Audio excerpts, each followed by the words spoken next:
one thing straight. Every new drink that has been made in the last maybe 50 years, garbage. We don't need it. They shouldn't exist. They're all terrible. And I'm going to tell you why they're all terrible, because bartenders, we use our signature cocktails. We use our cocktail competitions. We use our menus to do nothing more than say how important that we are. Let me do a quick test on if cocktails that are new should exist or not. If I make a cocktail today, can it make more people happy and stand the test of time more than a cocktail invented in 1917? I'll wait. 110 years versus 30 seconds out of my mind. The drink that's 110 years old, it wins every time. So you guess what that means? It means new drinks are absolutely pointless. I just might have talked myself out of a job. Listen, new drinks aren't pointless. What bartenders do need to pay attention to is that when we're creating, we're also being students of cocktail history. We're being students of drinking culture past. So we can look at what we're creating and see, does this fit? Is this necessary? Does this work? I don't know every sour that's been created. I don't know every highball that's existed. I started asking myself a really hard question. Are some of the drinks I'm making a waste of time? And the answer was yes. So what I did was turn the clock back about 100 years, and I started rocking with a couple of books. The first one is The Ideal Bartender. The Ideal Bartender is written by Tom Bullock. Tom Bullock wrote one of the last books before Prohibition started. This was one of America's last volumes that talked about the beauty of cocktails pre-1933. And I'm telling you, it is a timeless volume that, in my opinion, does not get enough credit. And there's a few drinks in it that truly, truly, truly need to be examined more. So we're going to start with a drink that's not in that book. But it tracks. So let me just explain. This drink is called the Pendennis Club. And the Pendennis Club is where Tom Bullock learned how to bartend in Kentucky. Tom Bullock hails from Louisville, Kentucky. We can think of some other amazing things that are from Kentucky. Without Kentucky, we don't drink the way we do today. Kentucky equals bourbon, equals one of America's only original exports. Burgundy from France. Bordeaux from France. Almost everything, prosciutto di Parma, everything that's known as a place, most of it is not from America. Bourbon County in Kentucky is so synonymous with the booze that they produce that all you got to do is call it bourbon. So I think this is an appropriate place to start. This drink is kind of an opening chapter to what we're kind of describing. It's generally treated as a sour template: gin, apricot, lemon. It sits right near some mythology about the old fashioned, because the thought is the person who first published this cocktail, Jack Straub, in his book known as Drinks. It is said that he possibly invented the old fashioned.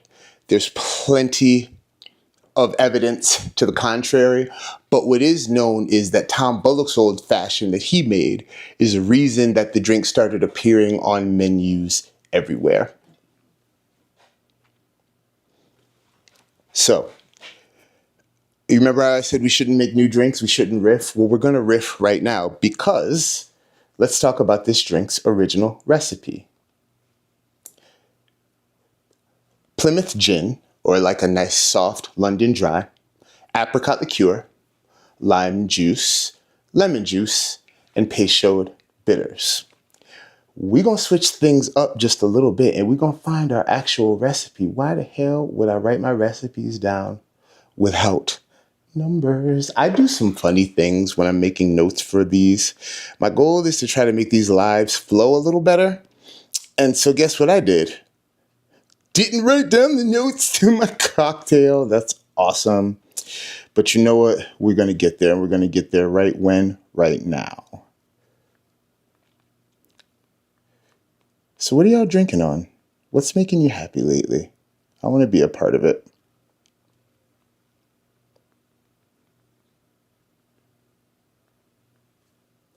The Pen Dennis. Or more accurately known as the Pendennis Club Special.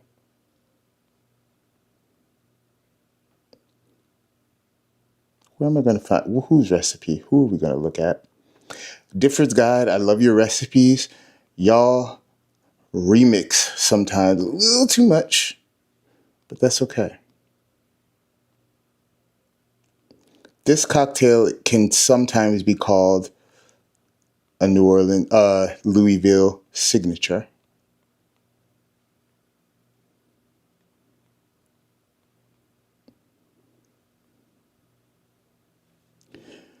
The improved Pendennis. I don't want no damn improved Pendennis. What the hell I asked for, man? See, oh Lord, these books be getting on my nerves. See, sometimes we just need to show faith in our doggone selves. Because I'm telling you, I had my recipe writ out for this. I lost it, but I'm about to find it right meow.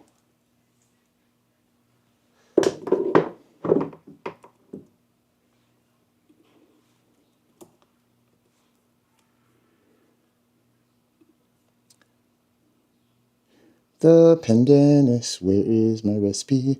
Thought I had these all worked out, but I don't.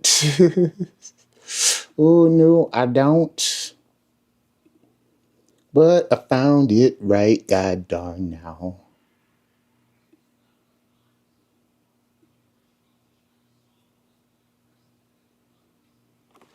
All right. The Pendennis calls for lemon and lime juice. Half ounce lime, quarter ounce lemon. Which, by the way, check me out. I'm doing life right. You know why? Because I have limes that they're all fresh. And if I could just take the sticker off, this sumbitch would be all right. Fresh, but it's been around for a couple days. Fresh and it's beautiful. This gets juiced. This gets garnished.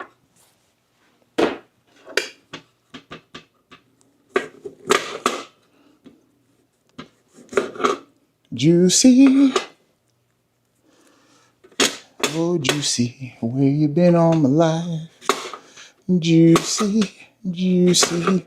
Where you been all my life? Juicy, juicy. Oh, where is my juicy? Juicy, juicy. Where you been all my life? Where is my cutting board in the face? I gotta put my cutting board back.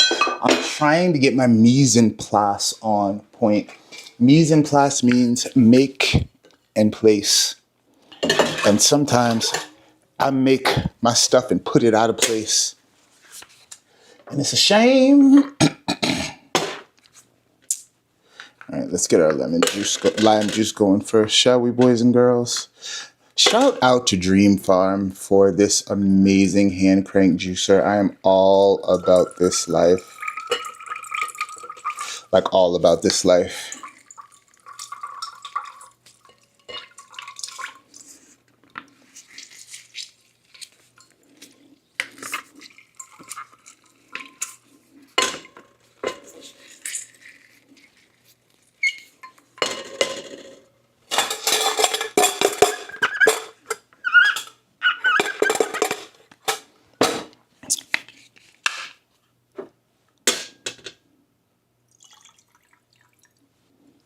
Lime juice.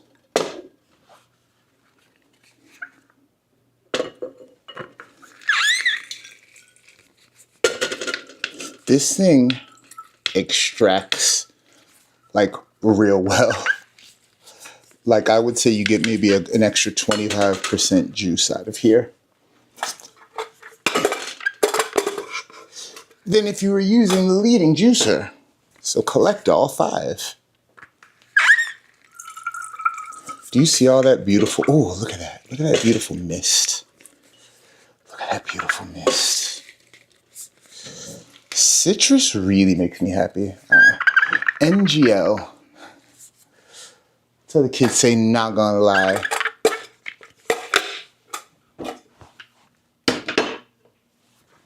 Now, as usual, we've got a conundrum as to where to put our lime juice. So we'll leave our lime juice here. We've got a dedicated container for our lemon juice. So we've got some juice set to go.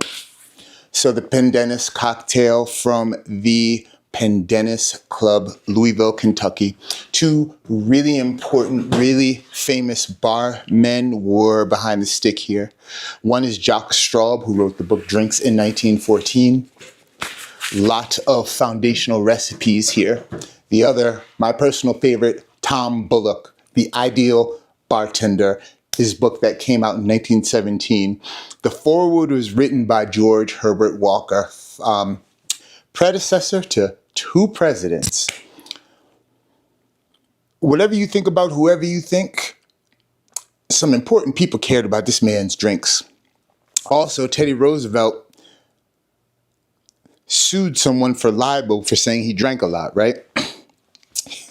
He said that I don't drink that much. I only went in there and had 1 mint julep. And he lost the case because they was like, you know damn well you ain't go up inside Mr. Bullock's and have 1 drink. You lying. That's true story. All right. Let's dive into the Pendennis Club. 1/4 ounce lemon juice. And that's not lemon juice, that's my lime. So, 1/2 ounce lime juice. 1/4 ounce lemon juice.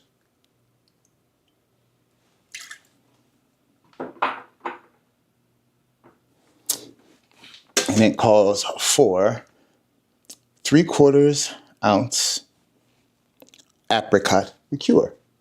This is our first remix and liberty. We've eschewed the apricot liqueur for a pêche de vigne. Vined ripened peach liqueur. 3/4 ounce. And there's enough sweetness that it's going to carry the cocktail.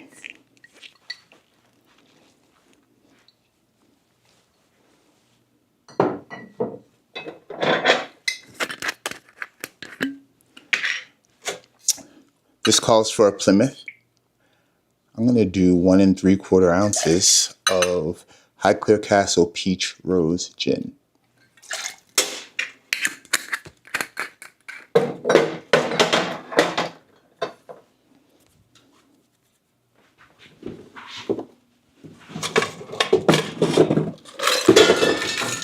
Hey now.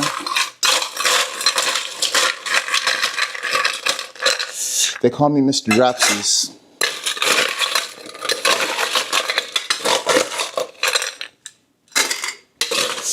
You know what? This whole thing, shout out to you if you're part of the Barrel Age family. Let me tell you, I'm really trying to get used to doing this thing on camera. I've had a lot of things that have been stumbling blocks. But guess what? We're not about to worry about that. We are here because we're going to live honestly, live out loud, make cocktails, and do well.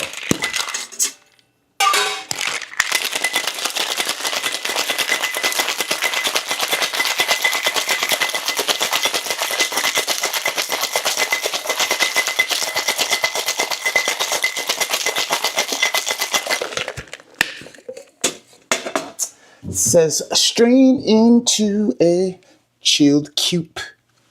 And I think all I have are egg coops. So, should we do it? We're going to fit in this Nick and Nora glass? I don't know if we're going to fit in here.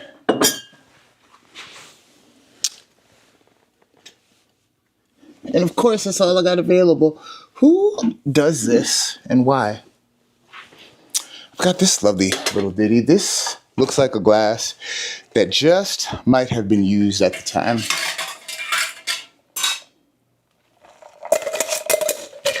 And although I really don't believe in fine straining, you know what? Here's how we're about to chill our cocktails. Watch this. So first we're going to fine strain back into our vessel, right? Got rid of all those ice chips, which I want in my drink, but that's okay. I'm going to do what I'm told and follow the directions. This is how we're going to chill our cocktail glasses. There are a set of guests of a certain age, and I'll admit most now are in their 80s, right? And they almost always ask for the dirty rocks to their cocktail on the side. And what they will do is take that one drink and kind of nurse it and extend it. And they do so by adding these rocks back into the cocktail. And scientifically, they know exactly what they're doing. This ice is going to be nice and bruised because it's been shaken. It carries the flavor of the cocktail. And it carries a little bit of air. The nooks and crannies give a little air and possibly almost a little effervescence to the drink. That's a chill. That never would have gone that fast had I been using plain old ice. And you know what? Let's fine strain again. Let's see if I fine strained into my small Boston shaker. We're going to see if that was a good idea or not, because we're going to see if that put any ice chips back. No ice chips. Okay.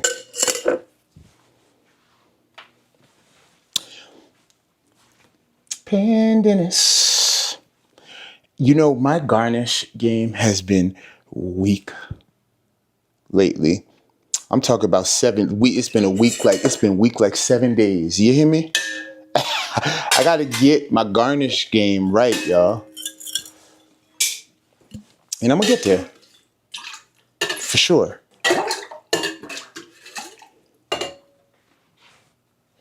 I'm not gonna get there today, but I'm gonna get there. Y'all can't see, but a really beautiful lady's about to do the promenade. You can't see her, I can. If you could see her, she punched the camera. You good? It's awesome people around here, yo. Life is good.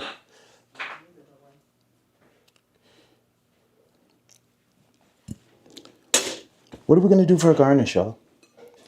Like, what's our garnish situation looking like? You know what? We're gonna do a lime wheel. We're gonna do a struggle lime wheel. And it's a struggle lime wheel because that's what I would cut off and still use the fruit for juicing.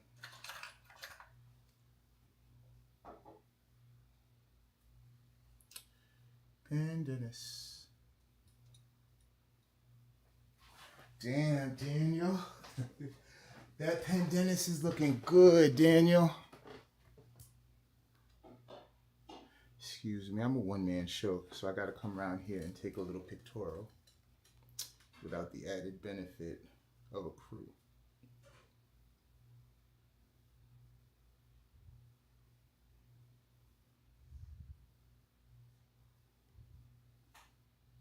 If you need me to move anything, let me know. Of course. This is a peach pandanus, if you really want to get technical about it. Because we're using Highclere Castle peach gin. Isn't that lovely?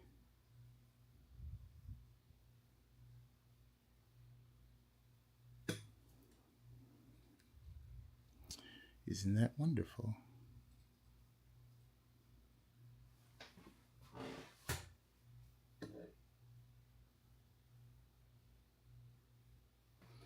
There's a chipmunk on the outside of the house, and it keep on making noise, y'all.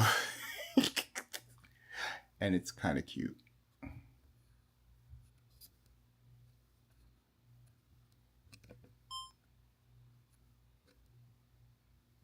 The peach pandanus, Highclere Castle gin, Pech Divine, lemon juice, lime juice, and I forgot the most doggone important ingredient. You know what? See, this is why we practice. Okay, this is why we practice. Cause I done forgot one of the most important ingredients, and that's annoying. But we still about to make this do what it do. Why? Because that's who we are over here at the Barrel Age. We make it happen even when it don't want to happen. We make a way out of no way.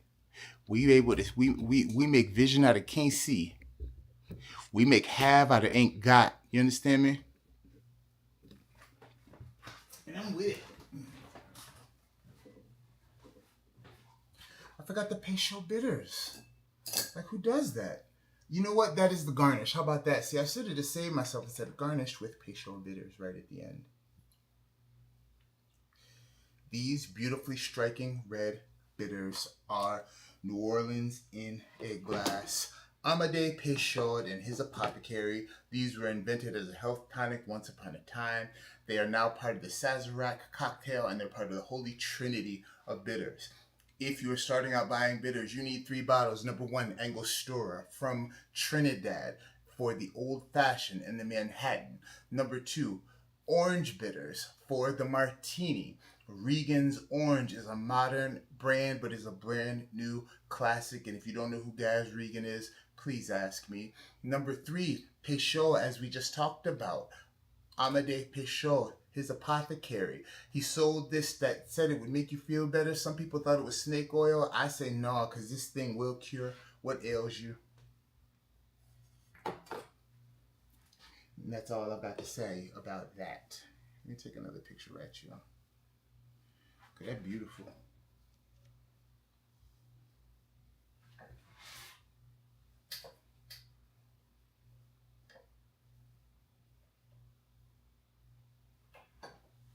So lovely. My life is one low battery after another, but that's okay.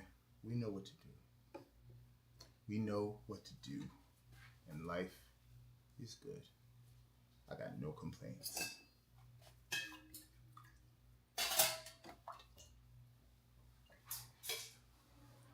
This is such good practice. I want to be an expert at going live. Clearly, I'm not an expert yet, and I take way too much time in between going live. And that's all right. I feel good about me. I feel good about us. I feel good about what we do here. It's really all that matters, isn't it? Isn't it? All right, so let's cocktail one.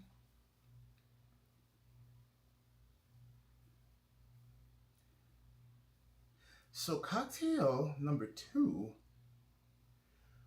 really has my mind twisted. Rum, lime juice, and a sweetener. What is that the classic template of? It's the classic template of the cocktail that I find helps center me as a bartender. The daiquiri. When I get confused, when I start kind of doing too much with different drinks, when I start having imposter syndrome, I straight up make a daiquiri. It helps me feel better about me inside. I don't know why, but it works. I got this beautiful little artifact. Let me show you.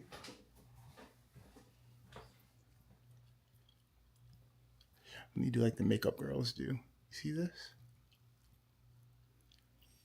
Isn't that beautiful? Let me here. Let's see. If we get a solid background, will that help?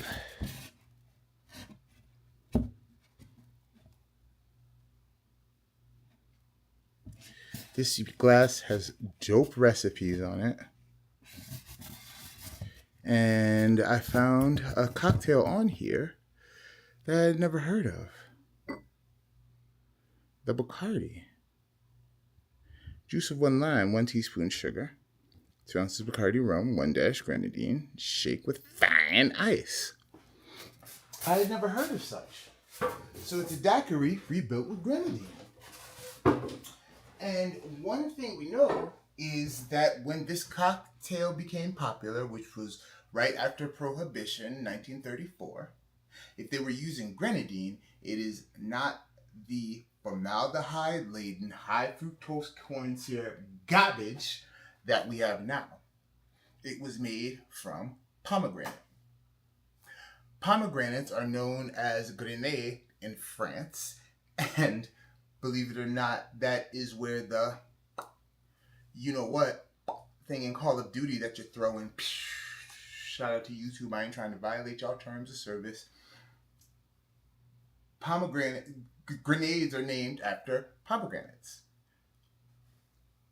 Little bit of orange flower water, rose flower water, pomegranate molasses, which is kind of just a reduced pomegranate product, and you got real grenadine. There is a page on TikTok called Very Good Drinks. These folks are Gen Z and they are so dope. They showed a hibiscus grenadine for tiki cocktails, and because it shines like pomegranate grenadine and the cost is laughably much less. So, the Bacardi cocktail was invented in New York. During Prohibition, a lot of people were drinking, but they weren't telling anybody. New York, they say, was the speakeasy capital of the United States. New York, obviously, the greatest city in the world, lots of travel. Havana, Cuba, was a sin city, and it was a place that had legal gambling and shows and alcohol and just a lot of fun.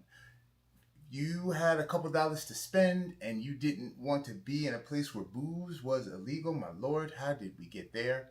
You could go to Cuba and have a really good time. The Bacardi cocktail was first mentioned in a Bay Area newspaper in 1934-35. It said, be on the lookout for a brand new cocktail. Puerto Rican rum, and Porto is spelled Porto, which is interesting. Grenadine, lime juice. And this little profile kind of made my mind go because the daiquiri is one of my bevy bridges. And a bevy bridge is a beverage that acts as a bridge. It brings people from drinking things that maybe are not as thoughtful, drinking cocktails that are ready made in a can. Nothing wrong with that. Nothing wrong with that.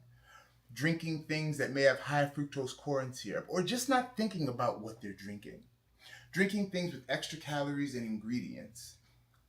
And I like to blow their mind by saying, hey, what if I make you something much simpler that's going to taste even better? Sometimes people think when we're talking about classic cocktails, you have to go on some sort of diet. Classic cocktails offer all the deliciousness that you will find in any can, in any little buzzball, God help us.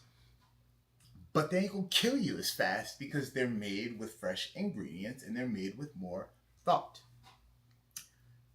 I ask people, when I say daiquiri, what color do you think of? They say red. Why do people think of red when they think of a daiquiri? Frozen strawberry daiquiris have been a ubiquitous part of the culture. I remember being young, going to Red Lobster and just seeing these large crowns of whipped cream go up and down the restaurant, and all of the adults were having fun. And I was mad that I couldn't have one, but then they gave me one, just mine didn't have rum in it.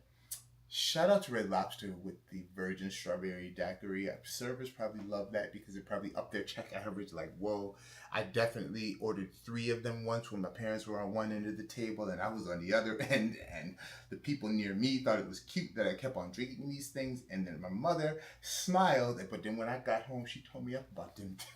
Them 3 daiquiris, yeah. Yeah, I paid dearly. I digress.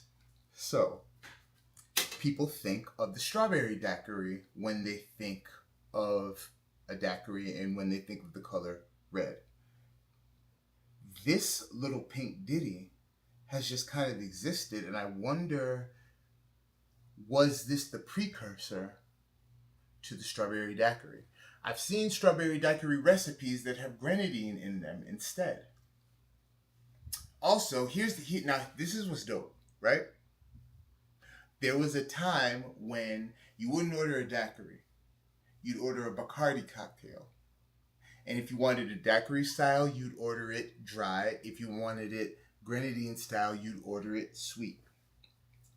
So, listen, I want to make this with Don Q. Shout out to Don Q, my favorite Puerto Rican rum. But Bacardi will come for you if you make a Bacardi cocktail without Bacardi in it. What's up with the rum companies? Let me tell you something. There's been a lot of litigiousness in the rum world. Dark and Stormy, that name is owned. Painkiller, that name is owned by a rum brand. One of the most beautiful things about cocktails is that the names cannot be trademarked. Every bartender understands that if I make this cocktail today and I see it on somebody else's menu next week, that is a compliment. We've got a silent agreement that we make sure to give each other provenance and we give credit where credit is due. If you notice, when I talk about cocktails, I do my best to talk about where they came from, where I learned about them, etc. That is how I'm able to do something cool that somebody else thought of, and that is how the person that came up with it is able to get some credit, a little more attention, and kind of have their name be more solidified in the cocktail evolution. I don't believe in cocktail names being trademarked. You know what else I don't believe in? Trying billion-dollar companies. Shout out to Bacardi. They pay me sometime. I don't want no smoke. So, we're going to have to make it do what it do. We're going to use this. This is a 37-year-old bottle of Bacardi Oro, aka Bacardi Gold.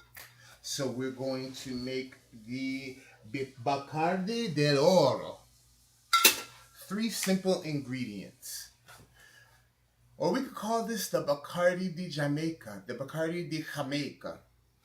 In Mexico, they call hibiscus agua de Jamaica. This grenadine is made out of hibiscus flowers. We got a hibiscus grenadine. So we're going to do something cool with this name. We're going to keep our proportions the same.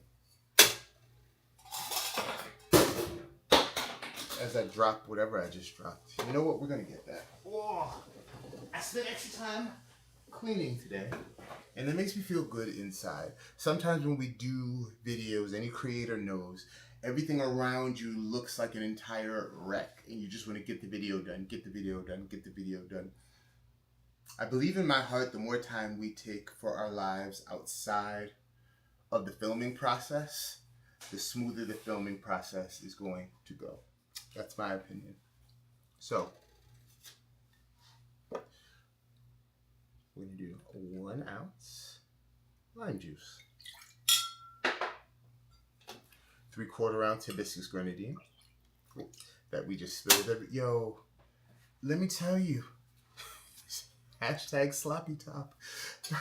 Pause. Hey, yo. So you see this? Now this is real. You see this? See how that's dripping in there?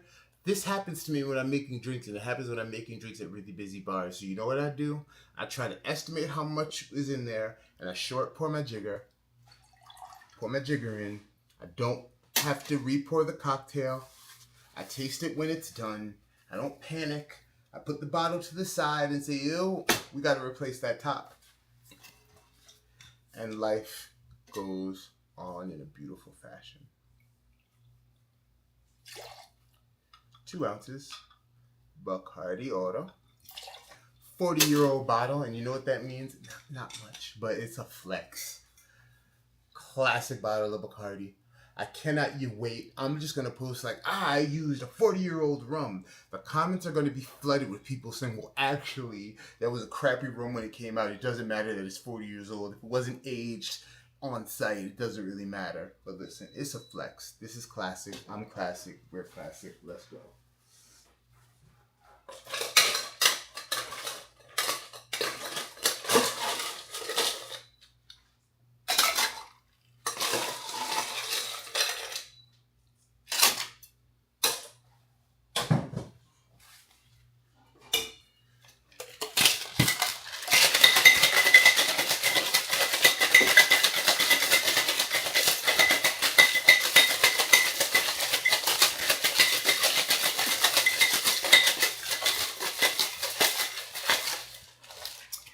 And I can't lie, I like my little chill glass technique. We, around here, rock with a dirty chill glass.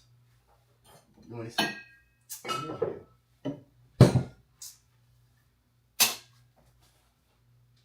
So, how do you make a dirty chill glass?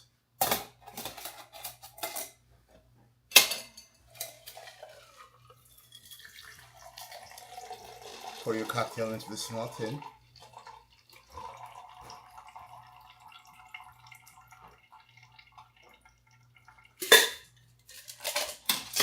Take those dirty rocks. Put them in your beverage glass of service. I need to get a little refrigerator in here to keep some glassware. But until I do so, we're going to operate as such.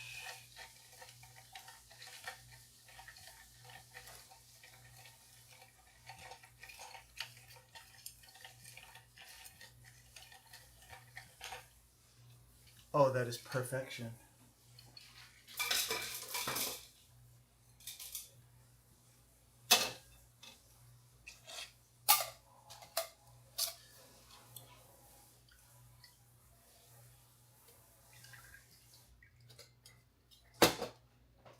We're going to garnish with a lovely lime wheel, as opposed to a nasty, unfriendly lime wheel that causes trouble wherever it goes.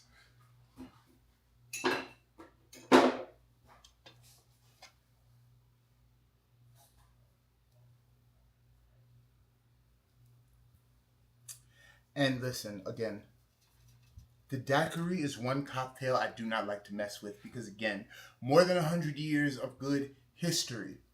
I have not been making cocktails for 100 years. This cocktail has been good for 100 years. Why mess with it? This has the benefit of having some classic prominence. And I really think if somebody is just kind of strictly vodka, if somebody is strictly Smirnoff Ice or strictly High Noon, and we want to get them into some classic cocktails with some more flavor, this is a beautiful bridge to that process. If the people around you don't want to try a classic cocktail, something is wrong with us as the bartender, not the guest. The guest is absolutely, positively always correct because they are their own best expert. The person that comes and sits at your bar, they know who they are. That's all they need to know. They don't need to sit up all night studying cocktails, ignoring their loved ones. We do that and we'll probably pay dearly for it. That's fine. But we do that so when people sit down with us, we can give them what they want, but lead them on just a little bit of a journey of flavor exploration. People don't need to be dragged kicking and screaming, and I find a lot of high-tone bars and bistros have their own idea about who they are.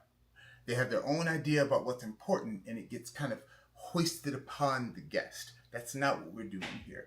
We want to meet people where they are. There is no drink that deserves to be made. You know the one drink you can make fun of? The drink that somebody decided to have at another bar because you didn't care about what they wanted. Ridicule is due us, not our guests, no matter what they like. Do not yuck somebody else's yums. This is a rant I will never not go on. We have here the Bacardi cocktail in all of its glory. Simple 3 ingredients: rum, lime, grenadine. We decided to give it a little bit of island flair with a hibiscus grenadine that we learned from Very Good Drinks. Shout out Very Good Drinks. Y'all do some cool, amazing stuff. This is going to be bright. It's going to be bracing. It's going to be refreshing. And it's going to surprise people with how beautiful something can come out with just 3 ingredients, a little bit of knowledge, and a lot of love.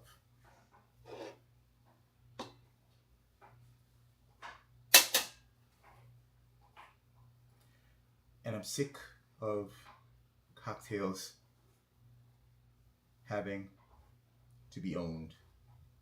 It's dumb. It makes me mad as hell, but that's okay.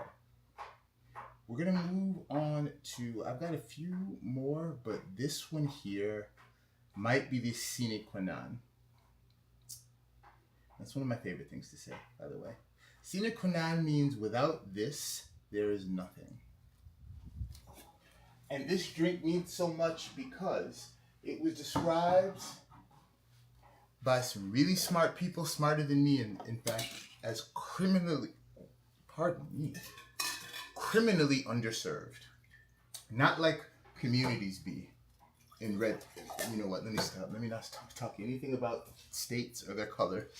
Um, it's criminally underserved in that not enough bartenders who fancy themselves loving classic cocktails, not enough of us have revived it. Again, it's incumbent upon us to find what's important about the past, bring it to the future, put it in a modern package, and watch people enjoy. That's what I like to do. And we're going to do that right now with the Busy Izzy cocktail. Busy Izzy was a vaudeville player, performer from once upon a time. This drink, if you told me that you created this last week, I'd be like, ooh, innovative. We're employing one of my favorite craft ingredients. And it's also a reference to one of my favorite stories that my mother, rest her, used to read to me when I was probably too young, but that's okay. Where are we here? Where is our bottle of amazingness? How come every time I have a bottle of something like amazing, I try to lose it? So, Xeres, what does that spell? Jeres? It spells sherry. Now, what is sherry? Sherry is a fortified wine. What does fortified mean? Fortified means strengthened. It has extra booze added to it. It is from the region of Jerez, Jerez. There are many varieties, from dry sack to cream to one called Pedro Jimenez that's unctuous and rich and dark, to Oloroso. My favorite to start people with is called Amontillado. There's a dual aging process. And there's a wine with layers of roasted almonds, hazelnut, dried orange peel, hints of salt, and tobacco. I first became familiar with this at 8 years old. And I became familiar at 8 years old because my mother used to read a story to me called The Cask of the Amontillado. It's a tale of revenge. There's a promise of a rare cask of Amontillado, and it lures a man called Fortunato into the catacombs. And he's searching for this amazing wine, and I think he died searching for that amazing wine, and it's kind of a parable of revenge. Fortunato did not do enough for the people around him, and so they knew he could be taken advantage of by his greed, so he was sent off to seek out the elusive Amontillado to his own peril. Sherry is one of my favorite kind of esoteric ingredients to add to drinks because the flavors are just so layered. It loves whiskey. Like whiskey, sherry, bay. And you can find it for under $20 a bottle. And this you can find under $30 a bottle. For rye whiskey, your entry-level bottle needs to be Old Overholt. You ever watched Boardwalk Empire? Bill Overholt was an important character. This is born in Pennsylvania. It's now made in Kentucky. It's 86 proof. So rye, American whiskey. We have our tree of whiskey. Whiskey is the trunk. Sometimes people say, is it bourbon or is it whiskey? Is it scotch or is it whiskey? All of it is whiskey. Whiskey is the bottom of the trunk. Then you split off to whiskey from the world, whiskey from America. When you get whiskey of America, then you got, boom, 2 branches. Bourbon, rye. That's going to make up 80% of what we're talking about when we're talking about American whiskey. They both follow the same rules except for one deviation. Both of them have to be at least 40% ABV. Both of them have to be aged for at least 2 years in new, charred American white oak. Not French oak. Not old American oak. Not for 1 year, at least 2 years.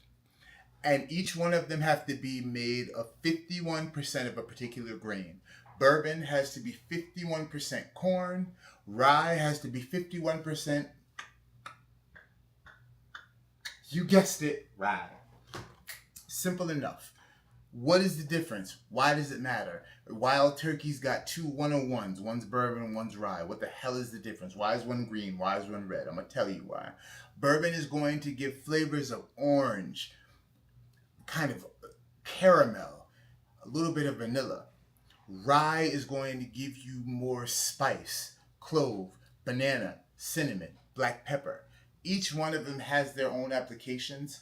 I would suggest if you're trying to find whiskey that's hard to find, it's easier to find the rye. Rye has less of a wow factor in the name than bourbon does. Don't tell nobody the secret. Just let them keep thinking rye is basic, and we'll enjoy, and we'll do so easily for cheaper. Sound good? Sound good. So, our build. This also originally called for pineapple syrup. And this cocktail has been modernized to have pineapple juice. And let me tell you, I have a brand of pineapple juice that deserves acknowledgement. Making our own stuff, making original things, that's an important thing in the world of the craft bartender. I highly suggest you never make your own pineapple juice. Pineapples, there's such a wide kind of variation of flavor. It's one of those products that if you want your cocktails to be the same every time, find a good producer and let them handle it. There is a brand in a can that I can't find right now, but I'll promise to show you. But it's so good. Like so good. It comes in a can. I think it's called New Drop or American Drop. Like, look at this. Look at all the bits of goodness. I shook this within an inch of its life. There's so much goodness and good fruit up in here. Up in here. We're going to do. The components here are going to kind of strike you. Because I first read this, I'm like, y'all sure we supposed to do this like this? We're going to do 1/2 ounce lemon juice, full ounce pineapple juice, full ounce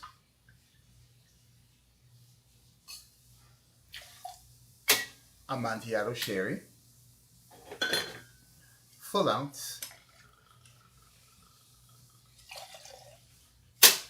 Old Overhead rye whiskey. I did you a disservice. I didn't tell you the complete name of this cocktail. The complete name of this cocktail is the Dizzy Izzy Highball, which means we're going to add some soda before it's all said and done.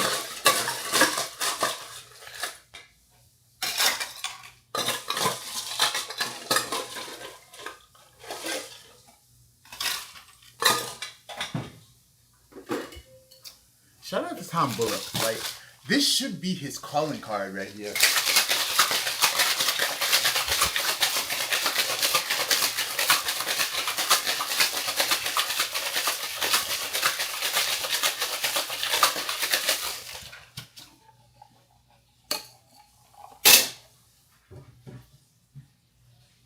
Now, do we use our long glass? We're gonna go long.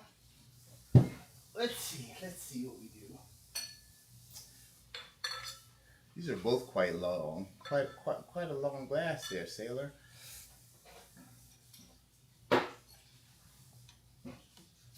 We'll use our Cameron glass. If you know, you know. If anybody can tell me why this is a Cameron glass, you'll win my heart forever. Let's do our new technique. Our new get dirty technique. Chilling glasses using garnishes. This year is my goal to always do. Always, always, always. Chill the glass. Acknowledge the garnish. Make sure the garnish is fresh.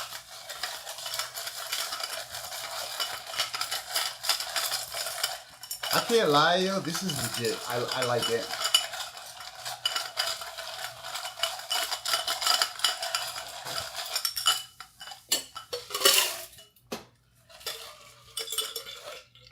One more toss.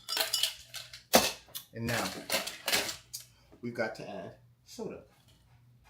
I'm about to show you how an accomplished, reasoned bartender adds soda to their cocktail. Some people stir to get it all integrated. This is what you want to do. The first thing you want to add to your glass, soda at the bottom. Got me? Then you want to add your cocktail. Another bloop, dash of soda. And at this point, you add your ice. Even when I make a vodka soda, I add ice last.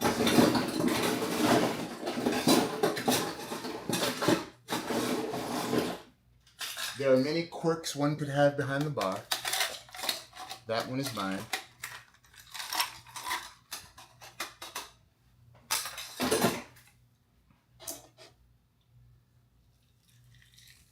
Top with more soda. I'm going to add one more piece of ice.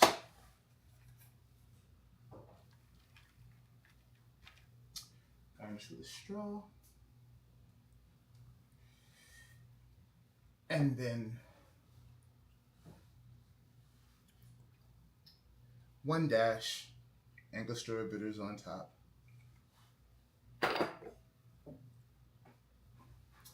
This does not get a lime garnish, but again, I said I'm going to get better with my garnishes. And so what I mean by getting better at my garnishes is just giving incorrect garnishes because I don't know what else to do. All right, please don't judge. Or yes, please do judge. I might benefit from some judgment.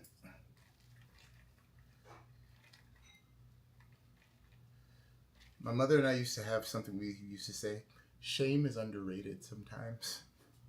Especially these days, baby. Right, this is the Dizzy Izzy. Let's see what's up. Yeah. Yep. That's for sure. That is a sure thing. This right here, I mean, just layers upon layers of flavors. You get those beautiful oxidative notes from the sherry. The pineapple is playing with the spice from the rye. Like, yeah. We did our numbers with this bad boy right here. I can't lie to you. I ain't gonna lie to you and make it sound fly to you. This thing is good right here. So, just to review, the point of today was to question the fact that we are always looking to make a new cocktail. There's really nothing new under the sun. The only thing new under the sun is our inspiration. And my goal is for every cocktail recipe that I think I invent, I'm going to find 2 cocktails from the golden age of bartending from before the 1920s, from about 1860 to 1923 to counterbalance it. Because chances are, if I've thought of it, somebody else has thought of it. Conversely, chances are, if there's a cocktail from way back when that has not been modernized, I have an opportunity to take my skill, my acumen, and do a remix to it and add some cool things. What I hope is that as bartenders, be as professional or just party hosts, we enter what we do with some humility, because the point is we're never doing this just for ourselves. That is true of every single solitary bartender. By and by, what we're doing is never just for ourselves. It's because we have a vested interest in the good times of the multitude. It gives me just an intrinsic good feeling to look out on a bar, know what everybody enjoys. This person likes a little ice in their water. That person likes their dirty rocks on the side. This person is going to come an hour and a half early and be pissed when their husband comes late. But I gotta make sure she has half a bottle of wine for him, or else we're gonna argue and stay here for another hour. What we do is about more than just us. And if we can look at our last 100 years of history, the way we do our guests, and look to serve cocktail culture of yesterday and the bartenders of tomorrow, we're always going to make something that comes out delicious. We'll have a good time doing it. As always, I've got a mission for you. I want you to create your own version of a thoughtfully crafted buzzball. I'm about to order you the little buzzball containers. You can order them on Amazon. Order some, put your own drink in it, and crush them. I want you to eat pasta at least 4 times a month. I want you to look at what Stanley Tucci's got this show right now, and there's this type of meat, deli meat called lardo. I want you to eat some lardo. I look like my name is Lardo. I want you to listen to The Doors, the whiskey song. And I want you to think about the way yesterday informs today and makes tomorrow brighter. My name is Khalid. This is The Barrel Age. Drinks that matter. People who care. You know the deal. As always, peace, love, cocktails. Yo! Yes, it is an Edgar Allan Poe story. Looking at my comments here. Mr. Joel Donham, new drinks are terrible because I needed to get you to watch this video and it worked. I'm glad that it worked. Much love to you all. Thank you for being here.